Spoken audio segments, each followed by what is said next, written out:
ஓம் சாய்ராம். ஷீரடி தெய்வம். அத்தியாயம் 31. முக்தி கிட்டியது.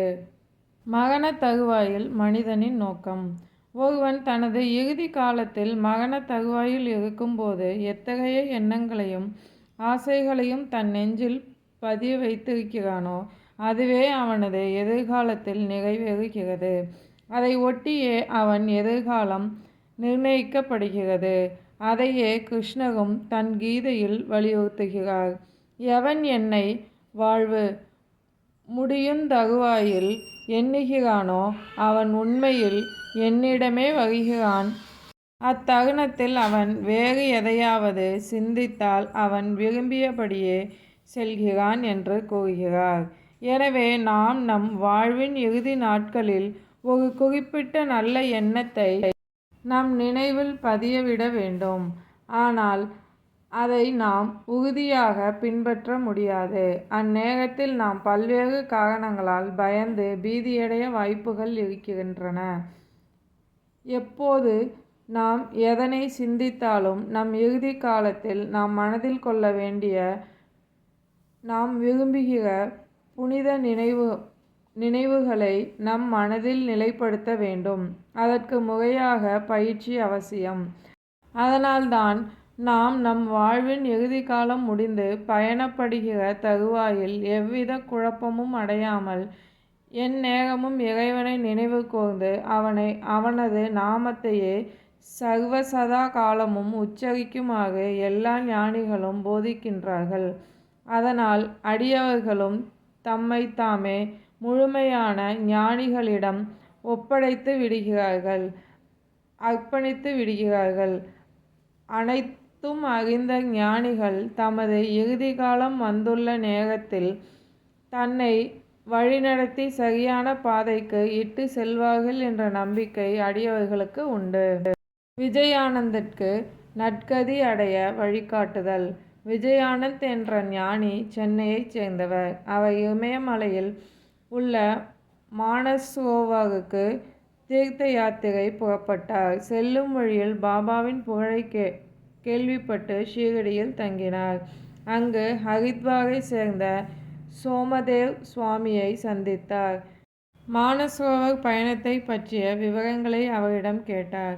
அந்த சுவாமிஜி அவரிடம் கங்கோத்ரிக்கு மேல் மானசரோவர் 500 மைல் உயரத்தில் உள்ளது என்றும் மேலும் செல்லும் வழியில் ஏராளமான பனிப்பொழிவும் 50 காத தூரத்திற்கு ஒருமுறை மொழி மாற்றமும் உண்டு என்றார்.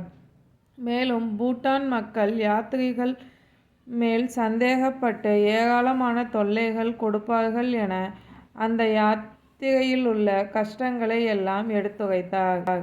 இதை கேட்ட துறவி மிகவும் மனத்தளர்ச்சி அடைந்தார். தமது புனித யாத்திரையை ரத்து செய்தார். அவர் பாபாவிடம் சென்று சாஷ்டாங்கமாக பணிந்தார். பாபாவோ அதை கேட்டு கோபாவேசம் அடைந்தார். அந்த பயனற்ற துறவியை துரத்துங்கள், அவரின் நட்பு பயனற்றது என கடிந்தார். பாபாவுக்கு ஆராதனை.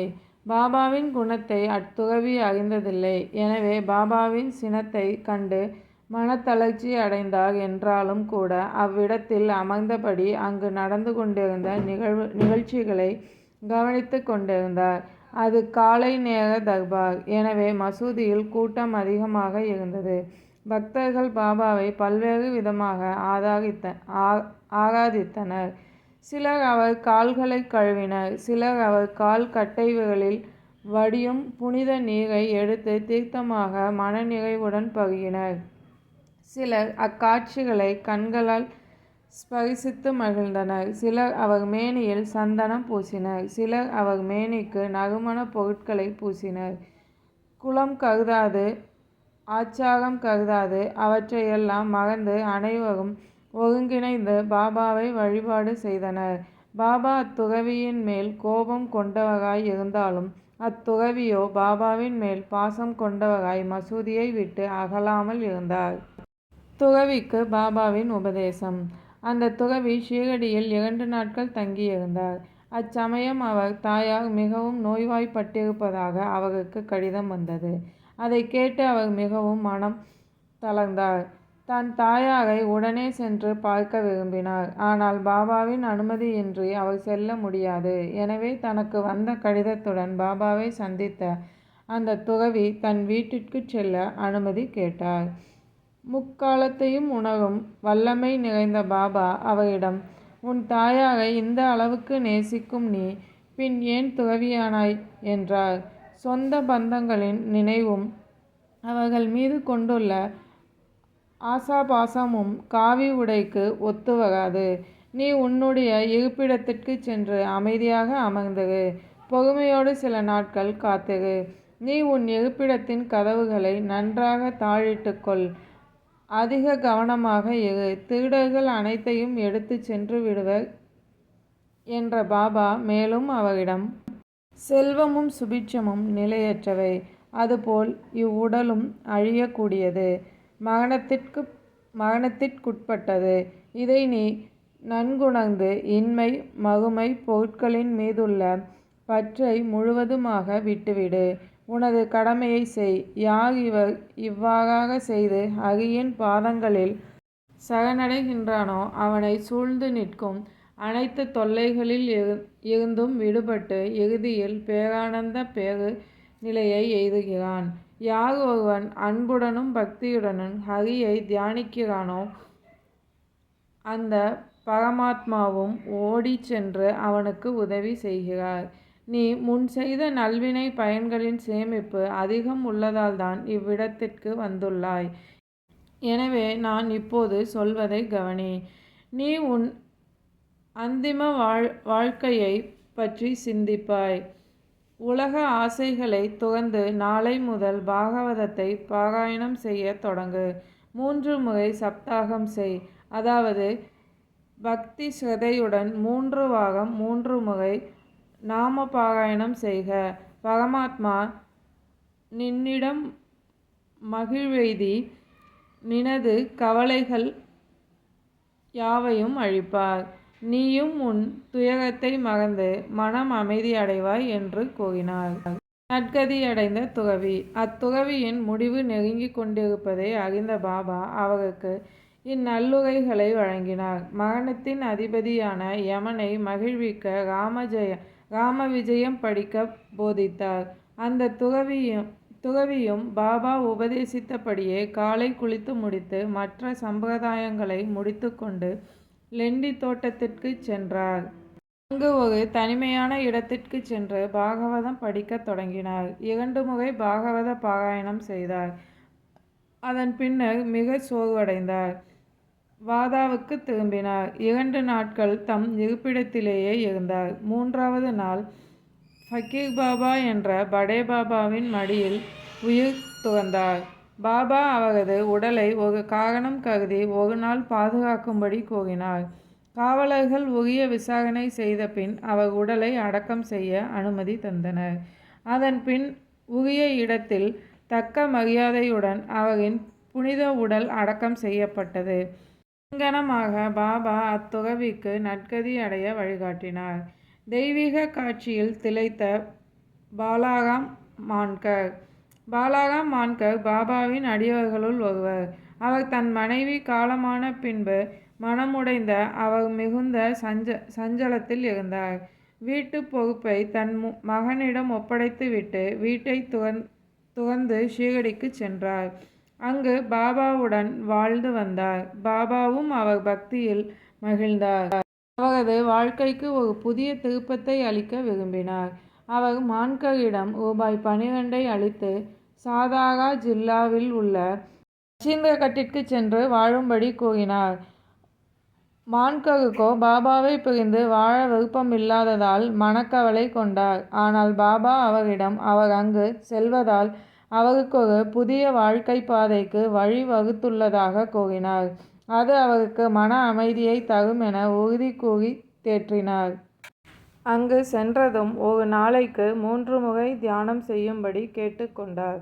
பாபாவின் சொற்களை ஏற்று மான்கர் மச்சீந்திரகட்டிற்கு சென்றார். அங்குள்ள இயற்கை சூழல், மனதிற்கு இதம் தரும் காட்சிகள், தூய நீர், காற்று போன்றவை அவரை மிகவும் கவர்ந்தன. எனவே மான்கரும் ஏகாக்ர சித்தத்துடன் பாபாவின் அறிவுரையின்படி தியானம் செய்யத் தொடங்கினார். சில நாட்கள் சென்றதும் அவர் ஒரு தெய்வீக காட்சியை கண்டார். அவர் கண்ட காட்சியானது பொதுவாக அடியவர்களுக்கு சமாதி நிலையிலோ அல்லது ஆழ்ந்த தியானத்திலேதான் காண முடியும். ஆனால் மான்கரோ தியான நிலையிலிருந்து விடுபட்டு இயல்பு நிலைக்கு வந்தபோதே அக்காட்சியை அவர் கண்டார். பாபா தாமே அவர் முன் தோன்றினார். மான்கர் பாபாவின் காட்சியைக் கண்டு தான் ஏன் அங்கு அனுப்பப்பட்டார் என்று கேட்டார். அதற்கு பாபா அவரிடம், நீ ஷீரடியில் இருக்கும்போது உனக்கு பலவித சிந்தனைகளும் கருத்துகளும் உன் மனதில் தோன்ற ஆரம்பித்தன. உனது மனம் அமைதி இல்லாமல் அலைபாய்ந்து கொண்டிருந்தது. உன் நிலையற்ற மனதை கட்டுப்படுத்தவே நான் உன்னை இங்கு அனுப்பினேன். நான் ஷீரடியில் மட்டும்தான் இருக்கிறேன் என எண்ணுகிறாய். ஐம்புலன்களால் ஆன 3½ அடி முழ நீளமான உடலில்தான் நான் வசிக்கிறேன் என நீ எண்ணுகிறாய். இப்பிரபஞ்சத்தில் நான் எங்கும் இல்லை என நீ நினைக்கிறாய். இப்போது நீ கண்ணாக ஷீரடியில் கண்ட அதே மனிதர்தானா என்பதை தீர்மானித்துக் கொள். இதனை நீ உணர வேண்டும் என்பதற்காகத்தான் நான் உன்னை இங்கு அனுப்பினேன் என்றார். சில காலம் சென்றபின் மான்கர் மீண்டும் தன் சொந்த ஊரான பாந்த்ராவை நோக்கி புறப்பட்டார். ரயில் நிலையத்தில் மான்கருக்கு பாபாவின் தரிசனம். புனேவிலிருந்து தாதர் வரை அவர் ரயிலில் பிரயாணம் செய்ய விரும்பினார். ஆனால் அவர் டிக்கெட் பெற சென்றபோது அங்கு ஒரே கூட்டமாக இருந்தது. அவரால் உடனடியாக டிக்கெட் எடுக்க முடியவில்லை. அப்போது தன் இடுப்பில் கோவணம் கட்டிய ஒரு கிராமவாசி அவர் அருகில் வந்து, நீங்கள் எங்கே போகிறீர்கள் என்று கேட்டார். மான்கர் அவரிடம் தாதருக்கு என்றார். அதை கேட்ட அவர், தயவு செய்து என்னிடம் தாதர் செல்வதற்கான டிக்கெட் உள்ளது. அதை நீங்கள் எடுத்துக்கொள்ளுங்கள். இங்கு எனக்கு சில அவசர வேலைகள் இருப்பதால் நான் தாதர் பயணத்தை ரத்து செய்து விட்டேன் என்றார். டிக்கெட்டை பெற்றுக்கொண்டு மான்கர் பெருமகிழ்ச்சியடைந்தார். பணத்தை எடுத்து அவரிடம் கொடுக்க முற்பட்ட போது அந்த கிராமவாசி கூட்டத்தில் மறைந்து விட்டார். மான்கர் அவரை எங்கு தேடியும் அவர் கிடைக்கவில்லை. ஸ்டேஷனை விட்டு வண்டி புறப்படும் வரை அவர் வரவுக்காக காத்திருந்தார். ஆனால் அக்கிராமவாசி அதன் பின் மான்கரின் கண்ணுக்கு தென்படவில்லை. இது மான்கருக்கு கிடைத்த 2வது பாபாவின் தரிசனமாகும். பின்னர் அவர் வீட்டிற்கு சென்றவர் சில நாட்களுக்கு பின் மீண்டும் ஷீரடிக்கே வந்தார். அங்கு அவர் பாபாவின் ஏவல்களை செய்வதும் மற்ற சேவைகள் செய்வதுமாய் காலத்தை கழித்தார். அங்கே அவர் பாபாவின் பாதங்களிலேயே இருக்கும் பாக்கியம் பெற்றார். இறுதியாக பாபாவின் முன்னிலையில் அவரின் ஆசீர்வாதங்களுடன் இவ்வுலக வாழ்வை துறக்கும் நட்பாக்கியத்தை அடைந்தார் மான்கர். பிறவா நிலை அடைந்தார் தாத்யா. தாத்யா சாஹிப் பற்றி ஹேமந்த் பந்த் விரிவாக அனைத்தையும் குறிப்பிடவில்லை. அவர் ஷீரடியில் உயிர் நீத்தார் என்று மட்டுமே குறிப்பிட்டு இருந்தார். எனவே சாயி லீலா சஞ்சிகையில் குறிப்பிட்டுள்ள செய்தி இங்கு தரப்பட்டுள்ளது. 1903ஆம் ஆண்டு நானா சாஹிப் பண்டரிபுரத்தில் மம்மல்தராக பணியாற்றிய போது தாத்யா சாஹிப் நூல்கர் அங்கு ஒரு சப்ஜட்ஜாக பணியாற்றினார். இருவரும் அடிக்கடி சந்தித்து பேசுவார்கள். தாத்யா சாஹிப் பொதுவாக ஞானிகளை நம்புவதில்லை. ஆனால் நானா சாஹிப்பிற்கோ ஞானிகளின் மீது அதிக ஈடுபாடு உண்டு. சாயிபாபாவின் லீலைகளை பற்றி தாத்யா சாஹிப்பிடம் கூறுவார் நானா சாஹிப். அவர் அவரை ஷீரடிக்கு சென்று சாய்பாபாவை தரிசிக்க வலியுறுத்தினார். தாத்யா அதற்கு 2 நிபந்தனைகள் விதித்தார். 1. பிராமண சமையல்காரர் அவருக்கு கிடைக்க வேண்டும்.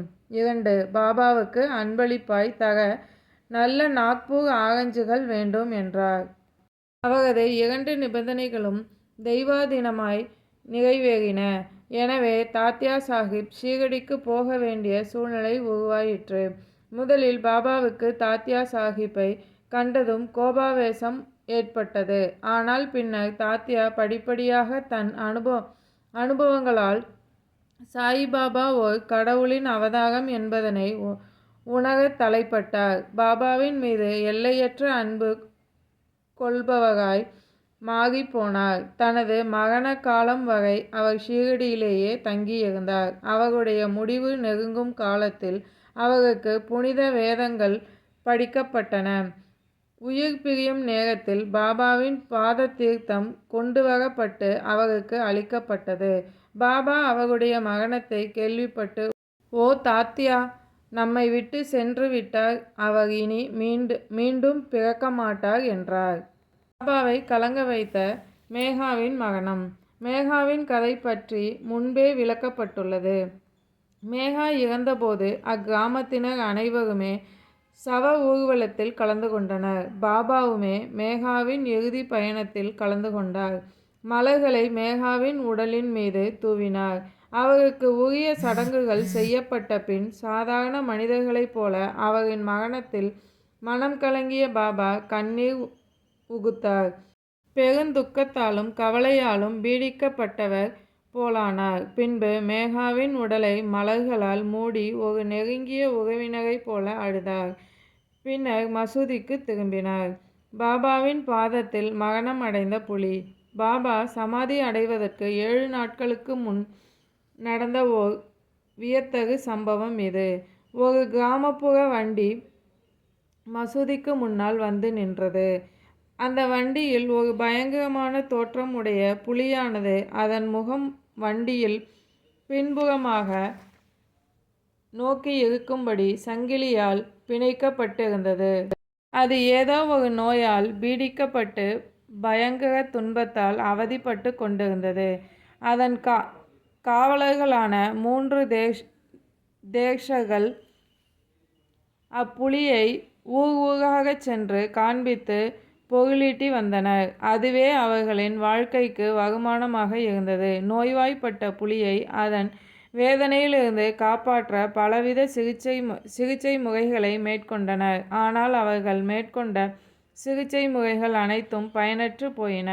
அந்நிலையில் அவர்கள் பாபாவின் புகழை கேள்வியுற்று அப்புலியுடன் பாபாவை பார்க்க ஷீரடிக்கு வந்தனர்.